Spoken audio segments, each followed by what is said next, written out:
بسم اللہ الرحمن الرحیم۔ جس چیز نے ہمیں اس ڈاکومنٹری کو بنانے کے لیے جذبہ پیدا کیا وہ ایک انگریزی سفرنامہ ہے، اے سمر رائڈ تھرو ویسٹرن تبت۔ یہ سفرنامہ سن 1904 عیسوی میں جین ای ڈنکن نامی انگریز خاتون نے لکھی۔ یہ خاتون تقریباً 27 دن خپلو حج شکھر کے سبزہ زار میں خیمہ زن رہی۔ دوران قیام خپلو سے متعلق جو تفصیل اس خاتون نے لکھی ہے وہ پڑھنے کے لائق ہے۔ خپلو کے بارے میں 120 سال پہلے تفصیل سے لکھنے والی یہ انگریز خاتون اس وقت خپلو سے 8000 کلومیٹر دور اٹلی کے شہر نیپلس کے برطانوی قبرستان میں مدفون ہے۔ مس ڈنکن نے خپلو میں موجود ایک سکول کے بارے میں بھی لکھی ہے کہ ڈوگرا دور میں سن 1904 عیسوی میں خپلو میں باقاعدہ سرکاری سکول موجود تھا۔ آج سے 120 سال پہلے خپلو جیسے دور افتادہ علاقے میں سکول کی موجودگی کی اطلاع ہمارے لیے حیران کن تھا۔ اس کتاب کو پڑھنے کے بعد یہ پتہ لگانا ضروری ہو گیا کہ یہ سکول کہاں قائم تھا، کیا 1904 سے پہلے بھی خپلو میں کوئی سکول موجود تھا، پہلا ٹیچر کون تھا، طلباء کی تعداد کتنی تھی اور ٹیچر کو کتنی تنخواہ ملتی تھی۔ ایک ایسا موضوع ہمارے ہاتھ لگ گیا تھا جس میں عام لوگوں کی دلچسپی بھی شامل تھی۔ اسی تجسس میں ہم نے فیصلہ کیا کہ اس موضوع پر ایک مکمل ڈاکومنٹری فلم بننی چاہیے تاکہ آنے والے نسلوں کو پتہ چلے کہ کن حالات میں خپلو میں تعلیم کی ابتدا ہوئی۔ ہم نے بڑے پیمانے پر باقاعدہ پلاننگ کے ساتھ اس ڈاکومنٹری کے لیے ریسرچ شروع کیا۔ خپلو کے تمام پرانے ریٹائرڈ ٹیچر سے ملاقات کی، خپلو کے عمر رسیدہ لوگوں سے انٹرویو لیے، غیر مقامی ہیڈ ماسٹروں کے گھر والوں کو تلاش کر کے ان سے معلومات لی گئی۔ Boys high school Khaplu Khansar اور model boys high school Khaplu کے داخل خارج رجسٹرڈ اور لاگ بک کھنگالے، high school Siksa, high school Kharku, primary school Ghursay اور ہائی سکول پھڑوا کے ابتدائی تاریخ کے بارے میں معلومات لی گئی۔ الغرض ہم نے کوئی ایسا سراغ نہ چھوڑا جہاں سے ہمیں اس بارے میں معلومات مل سکتا تھا۔ جب ہمارے سارے سوالوں کے جواب مل چکے تو اللہ کا نام لے کے یہ ویڈیو ریلیز کیا ہے۔ امید ہے آپ لوگ ہماری اس کوشش کو پسند کریں گے اور ویڈیو آخر تک دیکھ کے فیڈ بیک ضرور دیں گے۔ ہم نے یہ ویڈیو بہت محنت سے تیار کیا ہے، لہٰذا آپ سب سے پرزور اپیل ہے کہ اس ویڈیو کو اپنے اپنے طور پر ڈاؤن لوڈ کر کے ضرور سیو رکھیں۔ ٹیم ورک کے بغیر کوئی بھی کام ممکن نہیں ہے۔ اس پرفتن دور میں کاچو ممتاز حسین خپلو کھانسر اور سر محمد شفیع براکچھن سر دونوں نے اس ویڈیو کی تیاری میں میرا بھرپور ساتھ دیا۔ قوم کے ان دونوں معماروں کا شکریہ ادا نہ کروں تو بہت زیادتی ہوگی۔ ویڈیو کے لیے بیک گراؤنڈ اسکرپٹ کی لکھائی میں معروف تاریخ دان غلام حسن حسنو صاحب نے جس انداز میں تعاون کیا اس کے لیے فقط شکریہ کہنا کافی نہ ہوگا۔ دوران سروس کاچو راحت علی خان صاحب خود بھی ریکارڈ روم کا انچارج رہ چکا تھا، اس وجہ سے انہوں نے پرانے ریکارڈ کھنگالنے میں بہت ساتھ دیا۔ ٹیکنیکل معاونت کرنے پر معروف یوٹیوبر تقی غرسیوی اور گورنمنٹ ٹیکنیکل کالج خپلو کے IT ٹیچر دولت علی صاحب کا بے حد شکریہ۔ پرانے ریکارڈ تک رسائی دینے پر گورنمنٹ ہائی سکول خپلو کھانسر کے پرنسپل سر خورشید عالم صاحب، government model high school Khaplu کے پرنسپل سر محمد حسین صاحب کا بھی بے حد شکریہ۔ ویڈیو کو معلومات افزا بنانے کے لیے مختلف معلومات فراہم کرنے پر ان تمام لوگوں کا بھی بہت شکر گزار ہوں۔ اس ڈاکومنٹری میں ہم پورے گانچے کو اپنے قدیمی نام خپلو کہہ کر پکاریں گے۔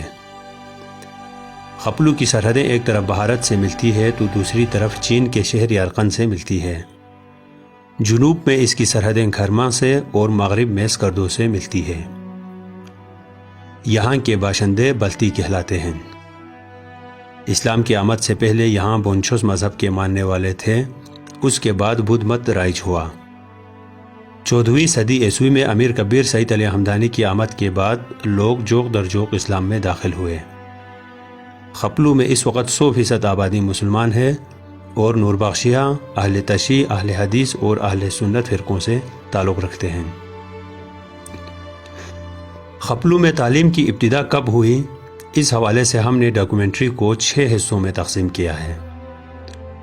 بدھ مت دور میں تعلیم کی صورتحال، اسلام کی آمد کے بعد تعلیم کی صورتحال، ڈوگرا زمانے میں تعلیم کی صورتحال، قیام پاکستان کے بعد تعلیم کی صورتحال، خواتین کی تعلیم کی ابتدا اور انگلش میڈیم سکول کی ابتدا۔ یہاں زمانہ قدیم میں بونچھوس نامی مقامی دین رائج رہا۔ یہ خالصتاً ایک مقامی دھرم تھا جس کے تحت دیوی دیوتاؤں اور مظاہر فطرت جیسے چاند سورج کی پرستش کی جاتی تھی۔ جب دارا اور جمشید جیسے ایرانی کسراؤں نے وسط ایشیا اور چین کو اپنے قلمرو میں شامل کیا تو یہ علاقے بھی ایرانیوں کے زیر نگین آ گئے اور یہاں ایرانی دین مجوسی کو فروغ ملا، جس کے آثار اب تک یہاں پائے جاتے ہیں۔ بعد میں ایرانی حکومت کی گرفت کمزور ہوتے ہی ان علاقوں پر پہلے چینیوں نے، بعد ازاں تبتیوں نے قبضہ جمایا۔ طویل عرصہ تک تبتی قبضے کے نتیجے میں نہ صرف یہاں بدھ مت کو رواج ملا بلکہ بلتی زبان و ادب اور تہذیب و تمدن کو بھی فروغ حاصل ہوا۔ یہ سلسلہ 8ویں صدی ہجری تک جاری رہا۔ اگرچہ بدھ مت علماء کی لکھی ہوئی کوئی چیز دستیاب نہیں ہے، لیکن خپلو گینکن میں قدیمی راستے میں موجود پتھر پر، جامع مسجد چقچن کے پاس برندے گاؤں کی طرف جاتے ہوئے قدیمی راستے میں ایک دیو قامت پتھر پر اور خپلو تھوسکھر میں ایک پتھر پر اگے زبان میں مذہبی تحریریں کندہ ہیں۔ اس کے علاوہ سلنگ، یوگو، کیرس، کندوس، دمسم اور کھرفق میں مختلف چٹانوں پر بلتی زبان میں قدیم تحریریں اور مختلف نقوش کندہ ہیں، جن کی پختگی اس بات کی غماس ہے کہ ماضی میں یہاں اگے زبان میں اعلیٰ اور معیاری تعلیم عام تھی۔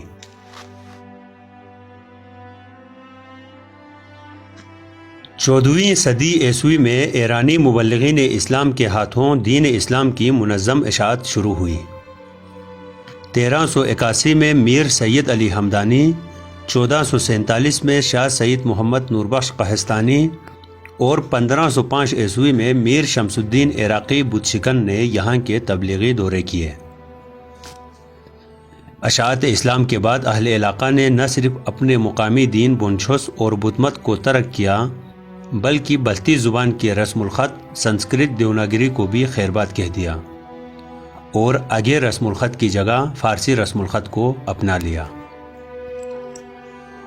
اسلام کی آمد کے بعد سے 1948 میں ڈوگرا حکومت کے خاتمے تک بلتستان میں فارسی زبان بطور دفتری زبان رائج رہی، لہٰذا تمام سرکاری و نجی اندراجات اور خط و کتابت فارسی زبان میں ہوتی رہی۔ یہاں بہت سے شاعر گزرے جنہوں نے فارسی میں شاعری کی، جن میں میر مختار اخیار کرس، میر علی رضا سرمک، میر نجم الدین ثاقب شگر، اخون سلطان بلغاری خپلو، ابو الحسن تحسین شگر، مراد علی مراد شگر، سید محمد عباس شگر، محمد علی خان غریق کرس، راجہ حاتم خان خپلو، میر مختار حسین غریب خپلو اور سید ناصر الدین سکردو وغیرہ شامل ہیں۔ اس دور میں باقاعدہ سکول تو موجود نہیں تھا، مگر علماء کرام کا گھر مدرسہ ہوتا تھا، وہاں سے مفت تعلیم حاصل کرتے۔ تعلیم میں بھی محض مذہبی ضروریات اور تقاضوں کو مد نظر رکھا جاتا۔ شروع میں قرآن پاک، سعدی کی کریمہ، گلستان، بوستان اور فقۃ الاحوت پڑھائے جاتے تھے۔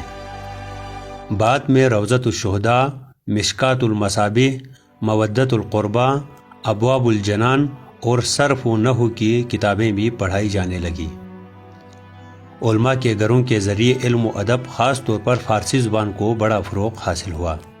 بہر صورت خپلو میں اسلام کی آمد کے بعد فارسی زبان میں تعلیم عام تھی۔